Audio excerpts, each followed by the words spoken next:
test. Kasi wala namang rason kung bakit ka hindi. Sasabihin mo pride, hindi ako, ayaw ko mag-give in sa inyong mga paninira sa akin. That's a very flimsy excuse for saying na hindi ako mag-drug test.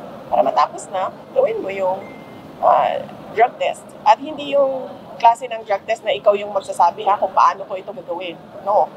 Welcome back to Master Kalog, and don't forget to subscribe and click notification bell for more updates.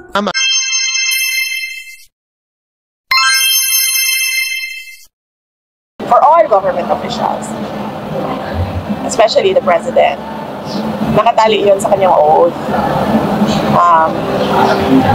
When he took the oath as president, he said there that I consecrate myself to the service of the nation. So, ibig sabihin nun, ibinibigay niya yung buhay niya sa bayan. So, ibig sabihin nun, ang nagmamayari ng buhay niya ngayon ay ang taong bayan. So, kapag sinabi ng taong bayan na gusto namin mag-drug test ka, hindi ka pwedeng humindi. As president, as vice president, hindi ka pwedeng humindi. Kasi that is a question on your competency to lead, and to erase all doubts on your competency and your decision-making skills is just to do the drug test. Kasi wala namang rason kung bakit ka hindi. Sasabihin mo pride, hindi ako, ayaw ko mag-give in sa inyong mga paninira sa akin. That's a very flimsy excuse for saying na hindi ako mag-drug test. Para matapos na, gawin mo yung drug test. At hindi yung klase ng drug test na ikaw yung magsasabi kung paano ko ito gagawin. No. This is a drug test na invested ang public.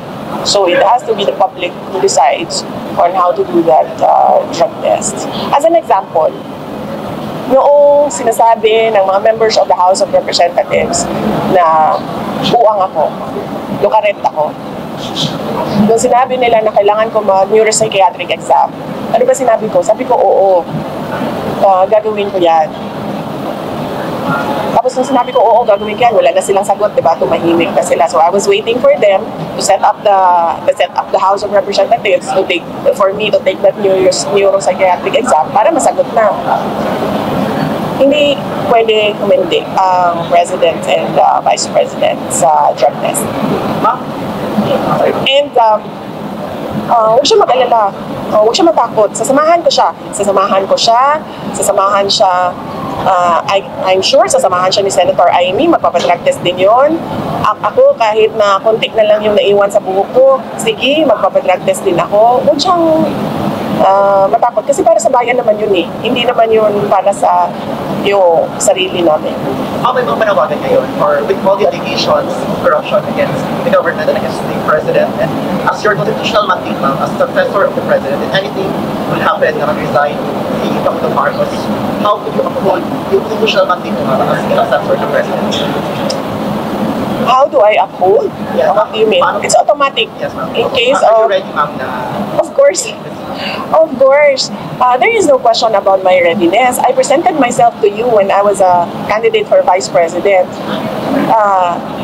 with the understanding that I am the first in line in succession. Pinesenta ko sa inyo, tumakbo ako bilang Vice President, pinesenta ko sa inyo yon, ang sarili ko, at alam ko na first in line ako sa succession.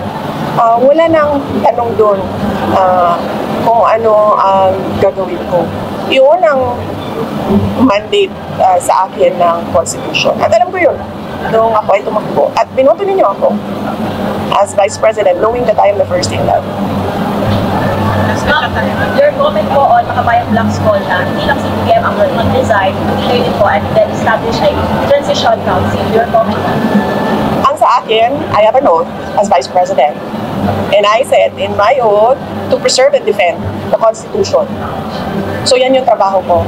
Any extra constitutional movements or actions is beyond my sphere. So kung gusto nila na gumalaw sila labas sa Constitution, eh nasa kanila na yan. So do you in fact, nakikita lang nila to take over the government. Ng makabayan. Matagal naman na yan sila gusto mag-take over sa government eh. So, I don't think it's a tactic. It's matagal na yan, gusto ng makabayan mag-take over ng government. Matagal na yan. Matagal na rin nilang alam na hindi nila kakayanin. At saka hindi nila magagawa yan. Eh, ang ginagawa nila, naghahanap sila ng mga pangulo, mga presidente, kung saan nakikipag-negotiate sila na tumutuloy yung kausa nila o kung ano man yung pinaglalaban nila dyan, na merong understanding na pinapayagan kami ng presidente. So sa tingin ko, hindi ko masabi ko bakit nila pinapatanggal si Marcos, pero sa tingin ko, alam nila na walang negosasyon sa akin at sa makabayan.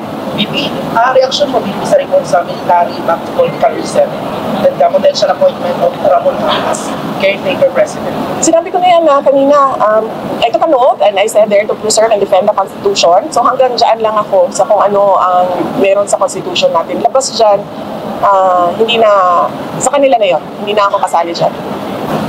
Yung panghuling message mo kanina? Sa ICT event, I said that we are behind, no? The Philippines is behind in terms of, I think na misunderstand ng mga tao. Walang problema sa private sector. Kasi alam nila what is out there and what they can do for the Philippines. Meron tayong problema sa gobyerno. Sobrang bagal natin to push the ICT and the AI technology in terms of governance at as a direction for our country. So yun yung sinasabi ko na dapat bilisan ng ating gobyerno yung pagtulak ng ICT sector. May rally on November 30 against corruption daw. So, pero the mga personalities na dadalo, kayo ba magkikisa kayo dun sa rally on November 30? Nakikiisa ako sa lahat ng mga kababayan natin sa kanilang karapatan sa malayang pamamahayag at pananalita. Bibi sinabi ng palasyo na paulit-ulit daw na negative na daw si PBBM last 2021 sa drug test. Bakit ito daw i-insist na papadrug test? Any reaction? Kasi ang question is today. Ang question sa kanyang capacity and decision making ay ngayong araw na ito. Hindi siya tanong noong na dated 2021. The question on the capacity and the decision making capacity of the president is dated November, ano din yun? Year lang. 2025. Is dated November 25, 2025. Therefore, the drug test must be taken November 25, 2025. Kaugnay sa mga impormasyon na inyong nalaman at sa mga issue na kaakibat nito, mahalaga ang inyong opinion at katwiran. Don't forget to subscribe, like, and share. Thank you for watching.